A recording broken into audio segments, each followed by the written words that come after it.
SK राज recording studio की शानदार प्रस्तुति। ओइला बंगाल से गे गे गे गे गे गे ओइला बंगाल से उमर छोगे कांच देखही रे छौरी डीजे पर कोना नाचे देखही रे छौरी डीजे पर कोना नाचे देखही रे छौरी।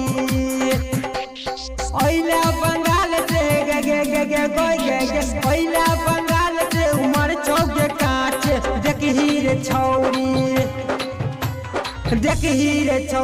डीजे पर कोना नाचे देखही रे छौरी डीजे पर कोना नाचे देखही रे छौरी।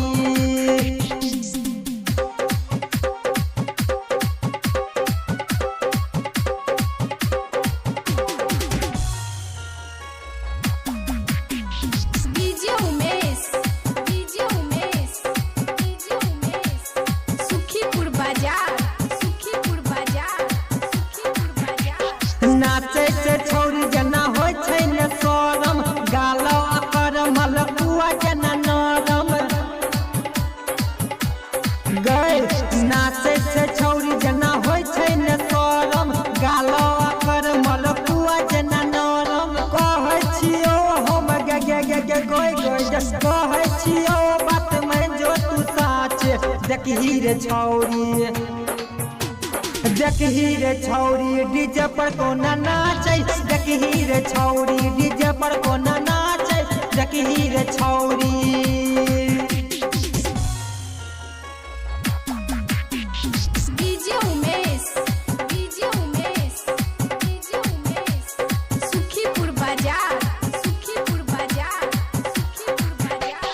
कानक वाली छौरी के ना हिलाबै ऊपर वाला आइटम सबके देखाबै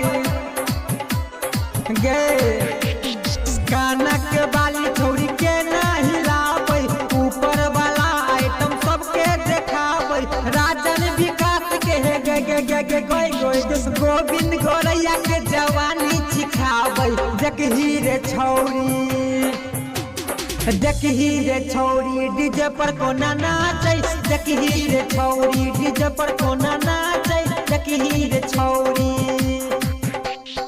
ओइला बंगाल से गे गे गे गे गोय गे ओइला बंगाल से उमर छोगे कांच देखही रे